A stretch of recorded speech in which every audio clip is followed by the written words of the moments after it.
their families and what they sacrifice, Lord. I think in the last few years, we've really seen what they have done for our country and what it has meant. When we almost lose our country, we really appreciate their sacrifice for our freedom. We just thank you, dear Father, for every one of them, for all the warriors in this room who've done so much, too, to bring this election about. And Father, we praise you for the deliverance in this election. We praise you for President Trump. We praise you for all his leadership team. We ask for you to be in front of them, behind them, beside them, guide them with your wisdom. And we just thank you for this holy season where we worship the birth of your Son. We love you, Father, and thank you so much for your grace on our country. Amen. Thanks, Linda. Very nice. Judge Kimberly Fitzpatrick, Yes. would you like to do the pledges for us, please?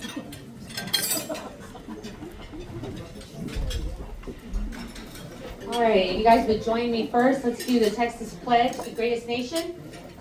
Oh, do you want to do Texas? Oh, man. Sorry. It's been a long day. I don't know. Texas is the greatest nation. Sorry. All right. I pledge allegiance to the flag of the United States of America and to the republic for which it stands, one nation, under God, indivisible, with liberty and justice for all. All right. And now to the Texas. All right. Honor the Texas flag. I pledge allegiance to thee, Texas, one state, under God, one and indivisible. Thank you so much.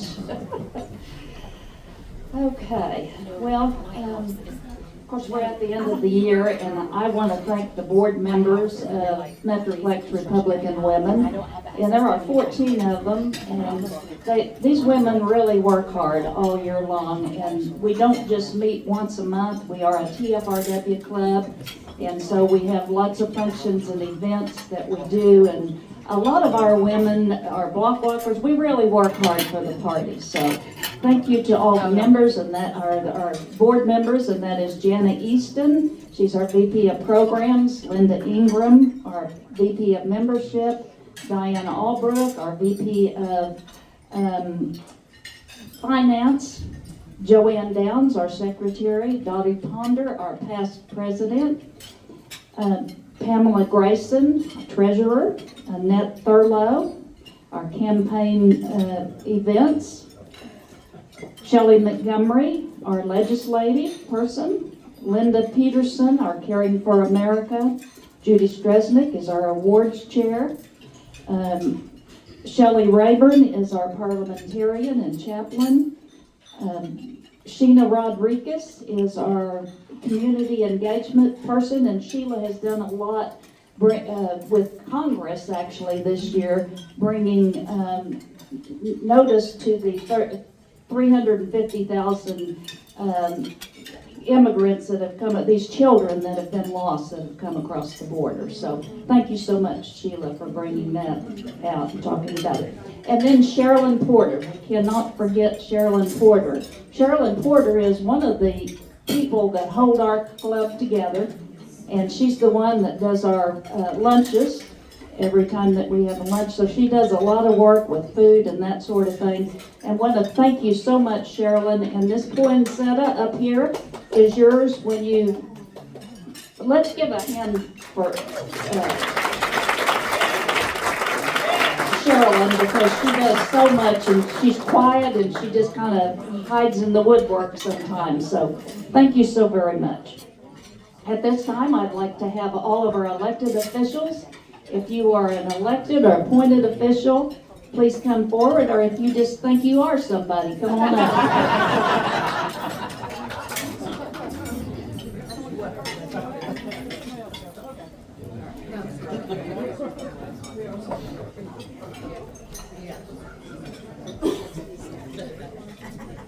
Good afternoon. My name is Judge Patricia Baca Bennett. I am your judge of the 360th District Court. That's a family court. Good morning. I'm Judge Kimberly Fitzpatrick, judge of your 342nd Court. Vince Giardino. I am judge-elect of the 396th District Court. Thank you so much to this club for being such a big part of my campaign. My house is like under crazy construction right now, and This was our first in Christmas my party mind that we it's came to last year. This I club is can't near and have dear to our access to any of hearts, my so thank you clothes. so and I'm much. just like, Apologize for I'm the so hat. I sorry. was driving the Polar Express this morning. So I got there as soon as I could. Thank you guys very much. Good morning, I'm Rick Barnes, the elected Tarrant County Tax Assessor Collector in a county where we are still conservative enough to make it okay to say Merry Christmas. Merry Christmas, everybody. I'm Jack McCarty, the mayor of the now more conservative North Richland Hills. Merry Christmas, good morning, good afternoon. My name is Ricky Rodriguez. I'm City Council Member for North Richland Hills.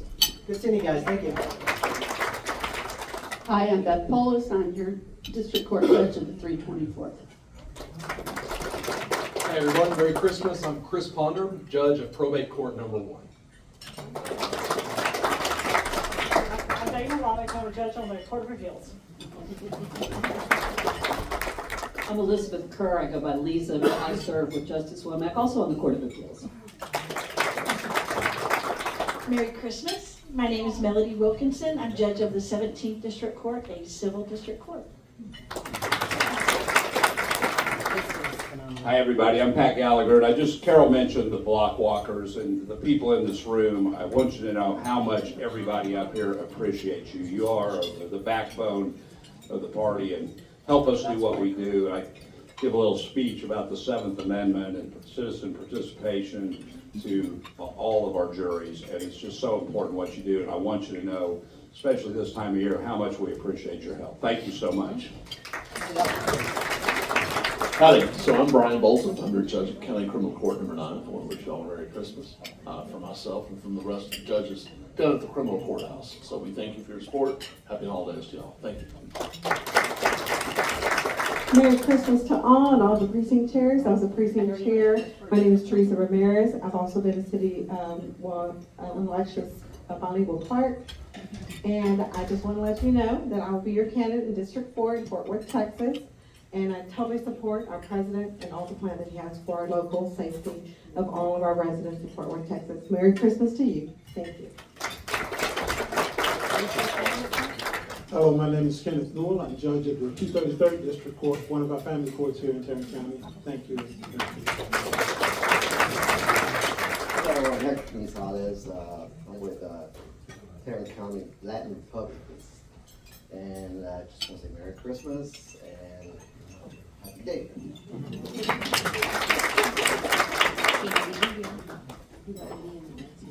Don't we have some wonderful judges in Tarrant County? Aren't they just all wonderful people, and I just love every one of them. I guess some of you guys are going to get to deal with some of Elon Musk cases. Is that correct? Maybe. Especially the civil court judges. Most of you probably heard that Elon has requested, I guess on his contracts, that all the cases filed against him be filed in Tarrant County. And so that's probably going to put a load on some of them civil court justices anyway, so that'll be a good thing. When I'm thanking people for this year, I do want to thank some gentlemen that if it wasn't for them, I don't know what we would do. They're always helping carry something or just whatever we need them to do, but they're always there and available. And one of them is Joel Downs, so thank you very much, Joel. Cherry Reininger, thank you, Cherry. Darrell Easton, Darrell's real good about filling in for James Aspey when James not there. And Bob Anderson, you have no idea what he does to support this club. And then, of course, James Aspey. I mean, what club could even exist without James Aspey? So thank you so much, James. Okay, a couple of announcements I have. TFRW has 10,731 members across the state of Texas, and we are the largest group women's organization in the United States. And we do have a Leadership Day, that's January the 25th. We have a legislative day, that's where we all go to Austin hopefully they'll let us back in the rotunda this year. They've had it closed since, I guess COVID, and they haven't opened back up, but I think it's probably time that they let everybody back into the session, so hopefully we'll be able to go there. TFRW is going to be behind some issues this time: school choice, energy, infrastructure, artificial intelligence, and water. If we don't do something about our water system in Texas by 2070, there are some cities that will not have any water. And that's how fast our population is growing. So we're going to get behind and push some of those issues. We have renewals of application. If you haven't renewed for 25 year, you can do so in the back there. Somebody will meet you back there. The Patriot Program, you may join our Patriot Program for $100, or you can give more. We have different levels on that. And so to be in a special group with Metroplex Republican Women. And our next meeting is January the 23rd, and it is on a Thursday, again, back the fourth Thursday of the month, each month except for a couple. So at this time, I'd like for our VP of Programs to come up and introduce our speaker for today, Janet Easton.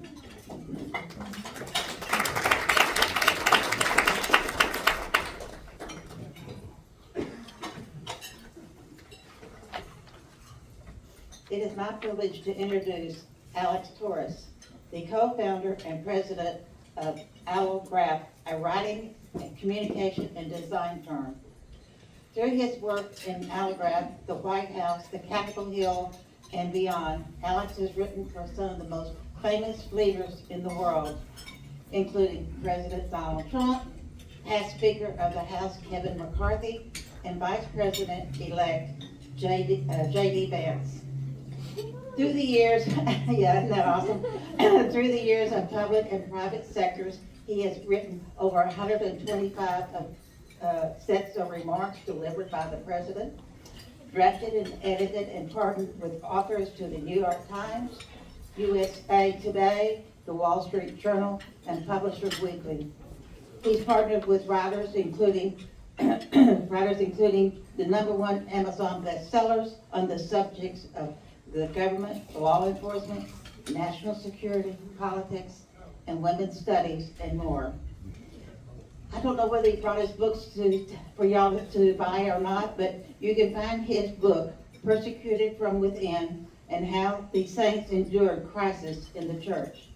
You can buy it on Amazon, Barnes & Nobles, Books A Million, and the Sophia Institute Press. It is my pleasure to welcome Alex Torres.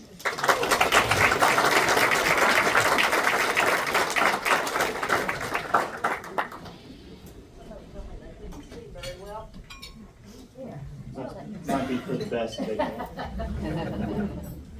Well, you know, I was getting pretty proud looking out and seeing the crowd here and thinking, man, a lot of people want to hear me speak. And then I noticed that a lot of folks I saw, just a few months ago at the Tarrant Republican Women's meeting, and then I realized nobody can possibly think I've learned enough over the past few months to be worth hearing twice, so they're probably not showing up for me. My wife's happy that my ego is not inflated anymore. But it is a pleasure to be here, and what a different world we live in from the last time I spoke with some of you. I was last at a meeting like this in August. I just started writing for Senator Vance, pretty much right after he was named the vice president nominee for the Republican Party. And, we were right in the middle of a campaign. It was tough to believe. The ups and downs were pretty wild, as I'm sure we all remember. And by that point, as I remember it in August, we were kind of hitting the slog, where everything seemed neck and neck, and it would seem that way all the way until the end, until we had one heck of a victory. So You know, speech writing though, and that's what I hope to talk to you about, just share a few stories about my experiences with Senator Vance, with President Trump, and just what it was like to be a speechwriter. It's a strange role, and I'm sorry for anybody who's heard any of these stories twice. I end up repeating myself, I'm sure, but it's actually very little about writing. It's almost entirely about people. It's all how you can interact with and work with people. You know, I tell folks that it was about 75% people management and 25% actually sitting in front of the word processor. Because the moment you're putting words in front of a major politician or a major speaker's face, you're not the only one who cares what those words are. There's a lot of folks who cares what those words are, and there's a lot of folks who will try to insert themselves in or make them what they want them to be. And your job as the speechwriter is to make sure it's what the speaker wants them to be. So you're kind of guarding the vision of that speaker. You have to learn what that vision is, care about what it is. That sort of ideological conformity there, or at least symbiosis, really matters. So how did that work with Senator Vance? It was one of the strangest experiences I had with him, because he went from being a senator who, as far as I could tell, actually had no great interest in being the vice president a few months before, to all of a sudden getting pulled up and shoved on stage in front of thousands of adoring people in Milwaukee, Wisconsin at the RNC, and then the next day shoved on an airplane and sent to, you know, the next 7 swing states that he would spend his life in for the following few months. I knew many members of his team living in Washington. He surrounded himself with great folks. A lot of them are friends. But he was one of those politicians who did not have a writer before. He didn't need one. You know, he wrote a book. That's how he got famous. He could write darn well himself. And if he had all the time in the world, I'm sure he could have written everything that he said when he was on the campaign trail. But that's the problem. He didn't have all the time in the world. Sometimes he was in 2, 3, 4 states in a single day, doing 2, 3, 4 events in a single day, and no human being. I don't actually know how you can just do that as a speaker, much less as a writer. So I swear, just looking at his and President Trump's schedules exhausts me, even though, you know, President Trump is like 3 times my age. So. But it's incredible, absolutely incredible what they pull off. So my interactions with Senator Vance, with JD, was almost less about the writing. I think if I have any legacy with him following this, it's actually going to be him figuring out how to work with a speechwriter, because that's going to be a necessary part of his staffing from here on out. There's no way he can be the Vice President of the United States and not have somebody writing speeches for him, many speeches for him. So for a man who didn't have one before, we had to put that together, what that looked like on the campaign trail while everything else is going on. I mean, he has to worry about fundraising, he has to worry about staffing, he has to worry about the 3 trillion lobbyists who are all of a sudden calling him and either reminding him that they were his best friend or trying to act like they were his best friend. And all of this is coming at him from every single direction. And I need to put a piece of paper in front of him at the end of the day that he feels like he can walk up on stage and deliver the next day. So it was, and I can't claim all the credit for this, it was me and my business partner who were working with him. He was another former Trump speechwriter, a native of Texas actually, down in Hill Country. But we were there together with him, and we were throwing everything we could. I mean, we had full remarks set up from stuff he said before. We stripped it down to bullet points. We were giving him just a list of facts, you know, grand narrative arcs that he could use, and sometimes things worked and sometimes it didn't. We hear frustrations, we talk with him about it, and eventually it sort of settled into that stump speech that if you go back and listen to the last month or 2 of his remarks, he was given the same basic message every time, adjusted for the location, which is perfect for a campaign. You want to hit those same notes. But that was a struggle, because my job, I mean, I can point to maybe 2 or 3 things that Senator Vance delivered of mine, start to finish, word for word, because so much of it was that trial and error, figuring out what he wanted and what would help him do his job. And that was the job of a speechwriter. He never used one of my speeches, but I helped him to clarify his thoughts that he could deliver the remarks he wanted to give. Then my job was fulfilled. And, you know, I don't need to have a whole list of speeches that he delivered. So with Senator Vance, that was kind of a phenomenal experience, because I've never been with somebody, or rather, it was my first time being with somebody on the ground floor like that, on the national level, you know, in such a high stakes environment. And well, I think we did an all right job. At least the voters seem to think we did an all right job. So I'm wishing Senator Vance his best. He's an incredible person. He and President Trump, I think they're so popular, and JD too. He wasn't very popular in the beginning. They smeared him. They really tried to drag him down, and I think I read a report that by the election he had better favorability than any other candidate on either national ticket. And I think that's a testament to his authenticity, which is something he and President Trump share. There's one thing I've learned from interacting with both of them. What you see on TV is actually how they are in person. And it's a beautiful thing to see, that the BS really is taken away. And you love it because so many times these elected officials will get up and they'll try to manipulate what they're saying to please you. And you can kind of tell that they're doing that. Now maybe they believe it, maybe they don't, but the whole time you can't 100% be sure. But JD and Trump had the beautiful ability to go out there and tell people exactly what they thought, and people could hate it or they could love it, but they knew they were telling the truth. And my goodness, do people absolutely love that nowadays. And this is one of my favorite stories with President Trump, just because it really was a time where you could see him acting exactly how he does on TV, but with an audience of maybe 3 or 4 of us. And it was on my first trip with him, the first time I was really, next, I'd worked with him for a long time at that point, but always from a distance, kind of passing the papers back and forth.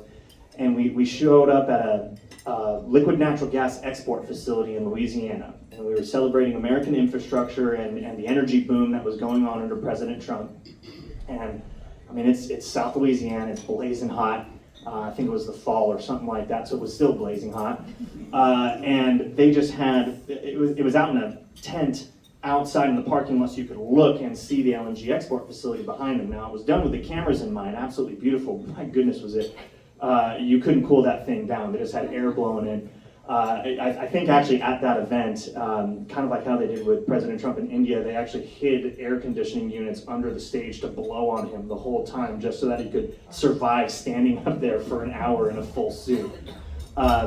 But we're standing backstage, and I get back there, and there's the teleprompter operator who, if anybody's watched Trump's speech, they actually are on a teleprompter. Some of it, which means his teleprompter operator is he might need to be in a Marvel movie or something. It's incredible. I'll take a side note just to say, you don't get the shot very often, but if you ever find yourself or get the ability to stand backstage in a Trump event or somewhere you can see the teleprompter, it'll be scrolling through and then it'll pause and Trump will go off. I kind of describe speeches in that environment as it's like a jazz music, the speech is the bass line, it's keeping it going, it's keeping a steady flow, and then Trump is just riffing, having a great time. But what if he starts riffing and he hits a line that you already hit later on in the speech? You can't have him go and read the same thing twice, that wouldn't make any sense. So we know that, so the speechwriters are going through being like, well, we can't do this anymore, let's cut that out. Your job doesn't end when he's up on stage, you're still on it even more. Well, it's the teleprompter operator then who has to hit that point in the speech, and then if you're behind stage, you'll see the teleprompter and it'll just scroll through, rapid pace, and then bam, just stop at a certain point, and Trump will turn to it and jump right back in. So that guy's been with him for years. He's a darn hero. Really good at what he does. And he's gone through several of them, and it's the same guy for a good reason. Anyway, get distracted there. But we're there at this LNG export facility, and it's just massive. They've been building it for years. And it's me. Trump's speechwriter at the time is one of his chief speechwriters who just got named the head of the Domestic Policy Council by the name of Vince Haley. So you might see his name floating around in the news a little bit more nowadays. And Sarah Huckabee Sanders, who was his press secretary at the time. And we get shoved into essentially what's a closet, a tent closet, where the teleprompter operator is. And then President Trump walks in. And I loved it because he's getting ready, there's this mirror, and he kind of looks at himself in the mirror, and he just sticks out his hand, and a guy hands him some hairspray, and he's like, okay, is that right? And he sticks out his hand, and then all of a sudden he has a Diet Coke, and like, that guy's on it too, he knows what's up. And the whole time, I'm kind of like, this is Trump. I won't hug it like Trump, and I don't need to, but he's like right there, and I'm just thinking, geez, I really don't want to step on his shoes right now. That'd be a bad look. First thing he remembers about me is a short guy stepping on his shoes. And he just looks and kind of looks over us, and then he looks out and stares at this massive facility, and he says, "All of this is because of me." Like that's exactly what you would say on stage. So you don't need to tell that to us. We're working for you, you know. Sarah Sanders said, "Absolutely, sir. You're 100% right." So, you know, it's a good sign that they are who they seem to be. And it was actually earlier on that trip, because I was flying out with President Trump that day, was when I got my first ride on Air Force One. And this thing's monumental. I actually, Carol who informed me earlier that it's 4,000 square feet. I did not know that until today, but it seems it. And I didn't know it on that day, in part because I barely looked at it until after the speech was over. So it seems like this beautiful thing, the president goes on Air Force One, and what he'll do is he'll walk out of the residence at the White House, and he'll walk onto Marine One, a helicopter, and he'll have a couple staff with him, and he'll fly up and, a little 5-10 minute helicopter ride to land him at Andrews Air Force Base in Maryland, and walk onto the plane, and as soon as he says go, you go. Well, there's a pile of staff, and the reporters that we unfortunately had to drag with us, but we all had to get there somehow too. Well, we're not riding helicopters. They put us into vans, and those vans have to be at the Air Force Base a good hour before the president, because what if he decides he wants to leave a little early? Well, he's not waiting on the staff. And the vans aren't going to pick us up from where we are. We got to go to the White House. So I got to do my normal commute to the White House. You get into the vans, and the van drags you on this. In DC traffic, it could be 25 minutes at night, or 50 minutes in the middle of the day, over to this Air Force Base. Well, we get in the vans, and I'm kind of ushering along, not really knowing what's going on, but what I do know is the day of a speech is a busy day. There's always edits that are coming in at the last minute. I mean, the big haggling has already gone on in the background, but now you're getting there, and it's, well, is this stat correct? Where did you find that information? We need to update that. By the way, did you know this elected official is going to be there? They need to be added in as well. Hey, this breaking news event happened. We got to insert this now too. Where could it fit? Now it's too long. Let's cut this. I mean, it's just running the whole time until that thing is loaded up on the teleprompter, and then you're on the teleprompter, which has its own issues. So the first thing I do is I get in, I pull out my government phone, I hook up the Wi-Fi capabilities, I hook up onto my computer, and I'm processing edits the whole time. And we're racing along. I'm just kind of looking at it like, okay, I'm in some godforsaken part of Maryland, and it's kind of the whole state, unfortunately, but neither here nor there.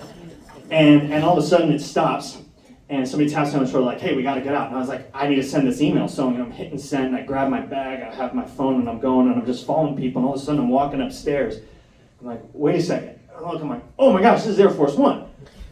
What, did the email send? So then I walk in, and I'm looking around, and then somebody says, just go sit over there. That's where the printer is, and your kind of office room. And my first 2 hours on Air Force One, I spent my entire time frantically, typing, editing, and trying to hook things up to a printer to get things printed out. We finally finished it up, the speech ends, and thank God President Trump had a fundraiser that day, because ethically I wasn't able to have any involvement in that as a government employee. So I got to sit on the plane, and I said, okay, do I actually have a seat here or something? Like, can I get some food or like a glass of water or anything like that? And then I got to see the plane for itself and thought, my goodness, this is magnificent. This thing is actually kind of awesome. They had a little placard for me with my name on it. Had to have a special pin, for the Secret Service. I was thinking I was the nines, and at least for a few hours there. Actually, I just thought back at this. When I was on that flight, we were traveling to Louisiana. That was my first time running into Mike Johnson as well, who at the time was just a lowly congressman and now the Speaker of the House. So, he obviously did well for himself. I bet he's going to be on that airplane a little bit more often over the next 4 years. So yeah, it's government service and working in the White House and stuff. It has its glorious parts of it, but even the glorious parts are always kind of tinged with that frantic activity where you don't even realize what you were able to do or what you were able to enjoy until afterwards. It took my uncle blowing up a picture I got of me outside of Air Force One to finally have even a memorabilia of it, because I was running so fast that the next day, we got back in on the vans. I got plopped next to Senator Kennedy, which was hilarious because I just shut up and listened to him the whole time. He was hilarious. But you know, we get back in, it's 1 in the morning in DC. I got to drag my butt home and be back in the office the next morning. So, you know, that was that. You know, you just have to move on and keep attacking. Those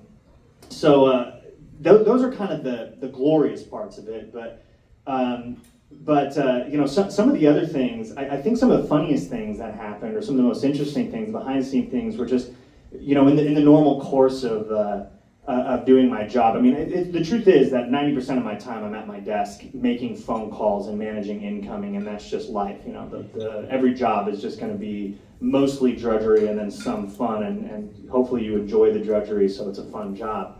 But there was one little interaction. There were several interactions over the time I thought were particularly funny. Many of them not even with President Trump, but I had the privilege of doing a lot of the sports speeches in the White House.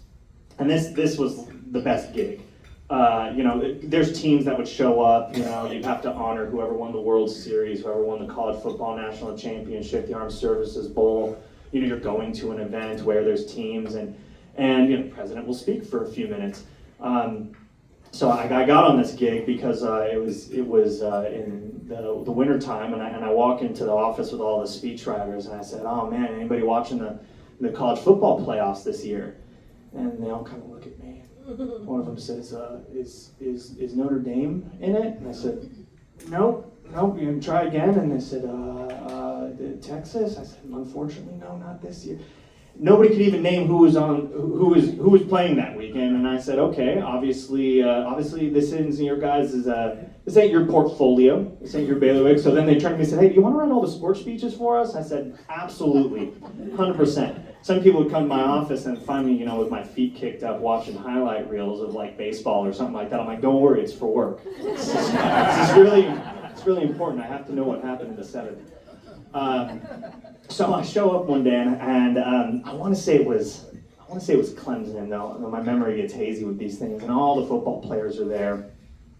Months later is usually after they win their championships, they come over. And they're all there, and they get a tour of the White House, and you know, the president's speaking later. And I show up just to make sure that all the players we're mentioning, all the coaches and everyone are there, which, you know, most of the time is just pure check the box, ID them, it's good. Every once in a while, it's a massive fire drill, which if we have time, I can tell about some of those. But I show up, okay, they're all there, but you know, they're having trouble wrestling them all together. They want to take one big picture. I think they were in the East Room. So, you know, the East Room, there's all these different colored rooms, you know, red, green, blue, in the main floor of the White House, and then the state dining room on the other side. And they were in the East Room, and they didn't know what's going on. They're just being dragged from one thing to the next. And then in an hour or two, the president will speak with them out on the South Lawn. Well, they're not paying a bunch of attention. They're just chit-chatting with each other. The photographer's trying to get them all together. And you know, they're chit-chatting, they're looking at each other. So finally, the coach just goes up and says, "Everyone, we need you to take this picture quickly because I've just been informed that President Trump bought hundreds of pounds of Chick-fil-A that are in the stateroom. So the sooner you finish this, the sooner you can eat." I've never seen add attention. Chick-fil-A, oh my God. So that was even before the whole, you know, like mountains of McDonald's. So Trump loved this. So that's part of the reason why every single time these teams came in, it was just a new, you know, it was usually McDonald's and Chick-fil-A, but just mountains of it. Piled up in the room, part because he knew the kids loved it more than whatever the White House chef would cook up. You know, the quality's probably significantly better with the White House chef, but the optics were phenomenal, you know, and the kids loved it. I call them kids, and they were all towering over me, but they absolutely loved it, and I thought, I mean, this could feed an army. I've never seen these rappers go empty faster than when you put an entire football team at it. It was like 5 minutes and the thing was gone, but they were like hoping it would take 20 minutes because then they didn't know what to do with them. They're just standing around with like wrapping paper. But anyway, so you know, there's interactions like that, and then there's a little, you know, I'll tell you about the story when I did have a fire drill like that. You're going and checking the boxes, and this was one of the Armed Services Bowls winners. It was the Army had won that year, as it looks like they'll probably do this year. But they all show up, and I find out one of the players who we were highlighting that he wasn't there. So, you know, Trump was mentioning him in the speech, and not in a significant amount. You know, this isn't SEC football, so it's not exactly like there's tons of breakout plays going on. There's only so many choices we got to work with. And he's out of the speech, and I gotta figure out how to put somebody in about a half hour before he goes on. So I sprint back to my office, start pulling up clips again, make sure that somebody that I found who made some turning point play is actually there, and then have to put it all together and upload it into the teleprompter as quickly as possible. And meanwhile, other people, who some of whom actually know how sports works and others don't, are all questioning me on like, well, was it actually turned? No, it was turned over on the 17. I was like, yes, but it was recovered on the 15. Trust me on this. I was looking right, and the whole time, and then you finally get it up, and the whole time the president's like, where's my speech? You know, then you hand it to him, and it's like nothing ever happened. And that was always the goal, you know. You always want it to be that nothing ever happened. You know, he should never know all of the consternation and fear, you know, fear and trembling that we had on the backside. I mean, one of them too, and this is one of the powers I guess you could have. I was hired as a speechwriter by President Trump when I was 26. So at the time, I was the youngest speechwriter in the office. I think. I've never been so proud as to go back and check, but I think I was one of the youngest speechwriters in history compared to maybe one of the guys from Obama's years.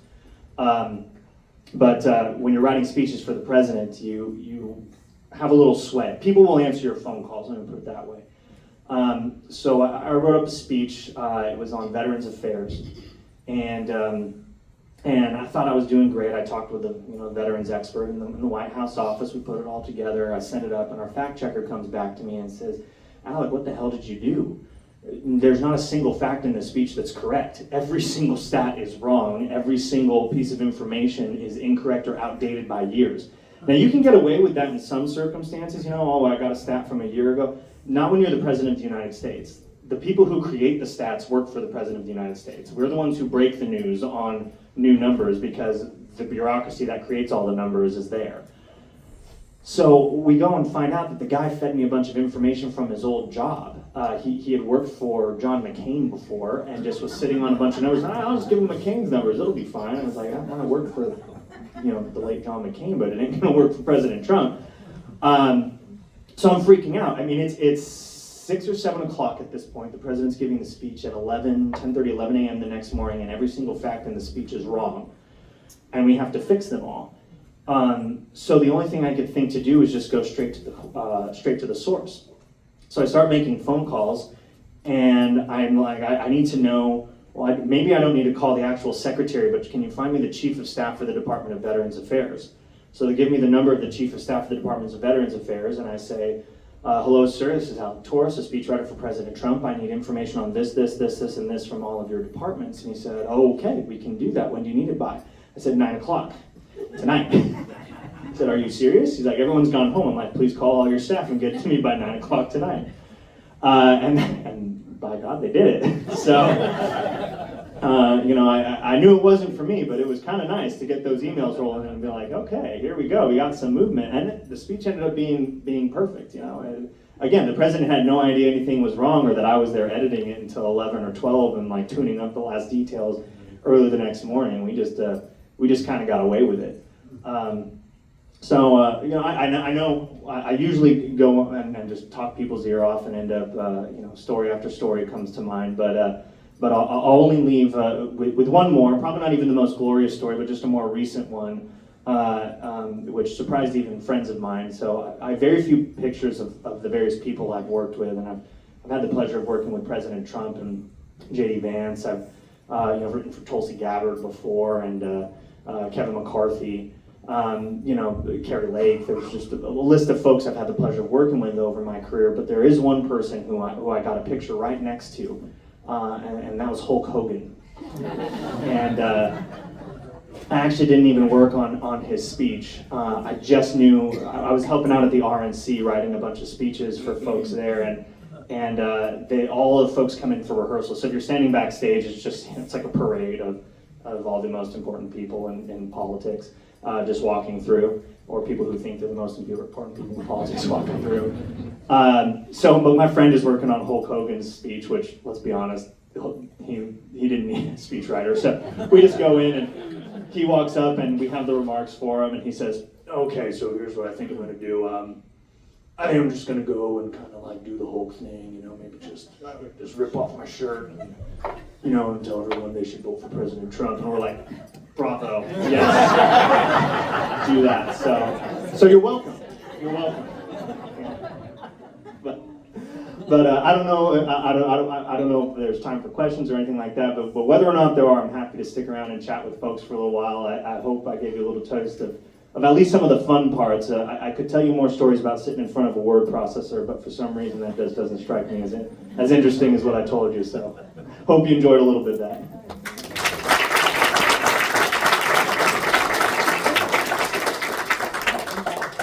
Thank you so much, Alec. Wasn't that great? Wasn't it great to get some inside information and that sort of thing? He was telling me earlier that Air Force One is so much bigger than the plane that, is it called Air Force Two? I don't know, that Vance. He said it's so much smaller than Air Force One, and I said, "You mean it looks like a Barbie plane?" And he said, "Yeah." So that's kind of fun. But thank you so much. I know you're very busy and traveling around, quite the world traveler, I guess. More than I prefer. But You know, you mentioned Johnson, Speaker Johnson.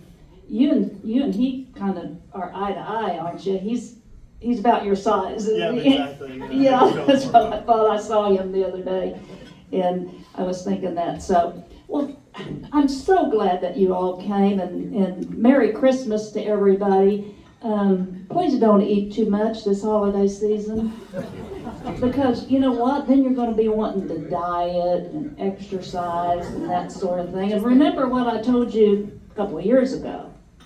17 people died last year, well actually that's this year, from working out in the gym, and only one died from eating a piece of pecan pie. So keep that in mind. And you know, the fact that Keith Richards outlived Richard Simmons doesn't say a whole lot about the health, the getting healthy and eating healthy and that sort of thing. So every time I try to diet, it's kind of like along comes Christmas and Easter and then summer, and you know how that goes. So, but anyway, I hope you all have a Merry Christmas, and I hope you're never too old to watch the skies on Christmas Eve. So Merry Christmas to you.